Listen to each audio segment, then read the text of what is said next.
तो सावंतवाडी महोत्सव असतो. यावर्षी मान्य दीपकभाई केसरकर मित्रमंडळ, रोटरी आणि रोटरॅक्ट क्लब सावंतवाडी आणि इंजिनिअरिंग क्लब ऑफ सावंतवाडी यांच्या संयुक्त विद्यमाने हा महोत्सव 2024चा कार्यक्रम ठरवलेला आहे. त्याचं आयोजन कसं आहे, 29 डिसेंबरला ते आणि 1 जानेवारी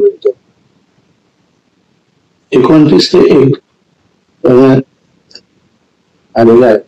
या महोत्सवामध्ये काही रोजच्या प्रमाणे लोककला, संगीत, पुन्हा स्थानिक मनोरंजक सांस्कृतिक कार्यक्रम, विविध वस्तूंना बाजारपेठ मिळून मिळणारे आपले स्टॉल्स असतात ते स्टॉल, खाद्यपदार्थांचे परिपूर्ण असं म्हणजे भव्य दिव्य असं नेहमीच्या ह्याच्याप्रमाणे ते आयोजन करण्यात आलं. आता ह्याची रूपरेषा काय असेल तर पहिला आधी महोत्सव म्हटल्यानंतर पहिल्या दिवशी उद्घाटन हा विषय आहे.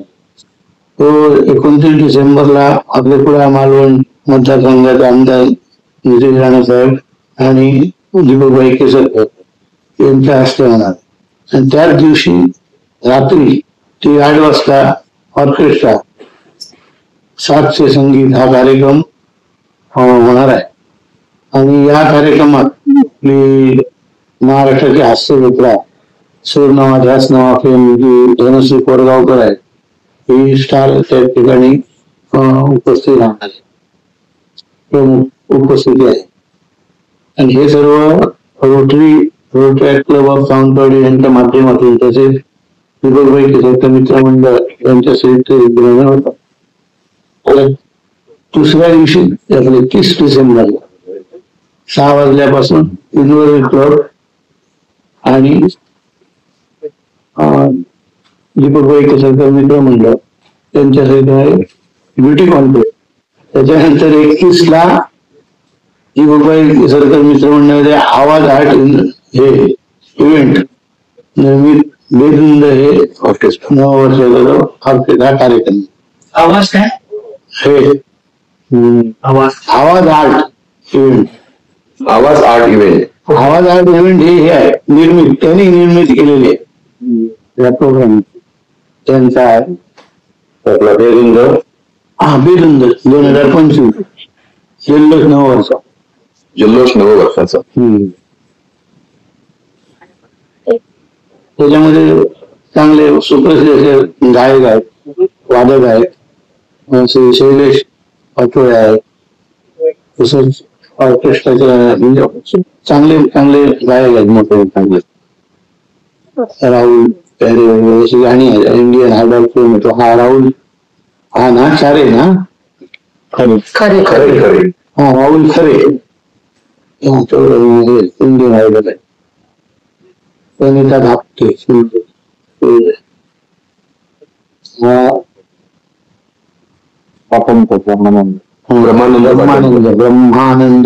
ब्रह्मानंद पाटणकर हा समुद्र तोडणकर गोव्याचा आहे.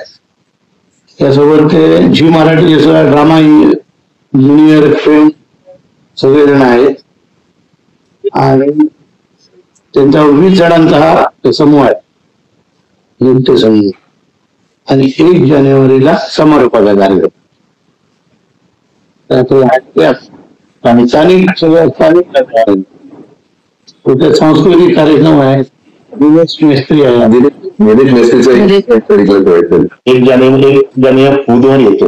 लोकांना खाद्यपदार्थ सोमवार तरी जास्त लेडीज वगैरे कोण खात नसल्यामुळे तो 1 दिवस वाढवला. बुधवारी त्यांना तो आनंद लुटण्यात द्यावा. स्टॉल दरवर्षीप्रमाणे इथल्या स्थानिकांना आणि त्याच्याबरोबरच इतर बाहेरून येणारे जे कोणी आहेत त्यांच्या ज्या काही वस्तू आहेत त्या इथल्या स्थानिकांना मिळाव्या याच्यासाठी महोत्सवामध्ये स्टॉल्स असतात. आणि त्याच्याबरोबरच जे फूडी आहेत त्यांच्यासाठी खाद्य संस्कृती जपण्यासाठी सुद्धा. आणि त्याच्याबरोबर सावंतवाडीकर नेहमीच फूड फेस्टिवलचीच वाट महोत्सवाच्या निमित्ताने बघत असतात. आणि वर्षाचा शेवट आहे त्यामुळे त्याचा आनंद नेहमी लुटत असतात. म्हणून फूड स्टॉल्स सुद्धा त्याच्यामध्ये असणार आहेत. असे वेगवेगळे स्थानिकांना प्राधान्य देणारे आणि बाहेरून येणार त्यांच्या वस्तू स्थानिकांना मिळण्यासाठी अशा प्रकारचे स्टॉल्स आहेत ज्याचं बुकिंग हे उद्यापासून असणार आहे.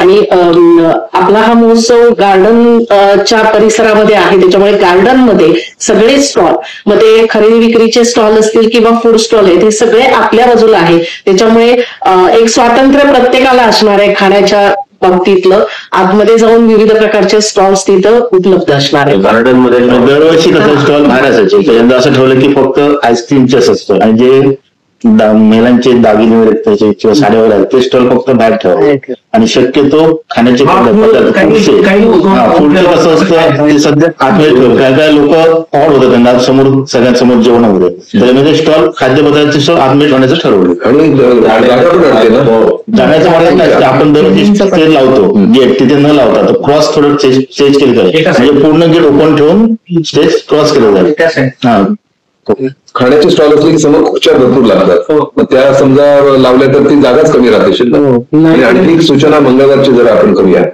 मंगळवारी आपला आठवडा बाजार असल्यामुळे पार्किंगचा विषय जो आहे त्या दिवशी जरा फार सांभाळून पार्किंग करायला पाहिजे, अदरवाईज सगळ्यांचीच लोकांना आव्हान आहे की बाजारमध्ये पण गर्दी असते, ह्याला पण मोसला पण लोक येणार, तर पार्किंगची व्यवस्था आपण करू व्यवस्थित, त्यामुळे ते सोयी केली जाईल.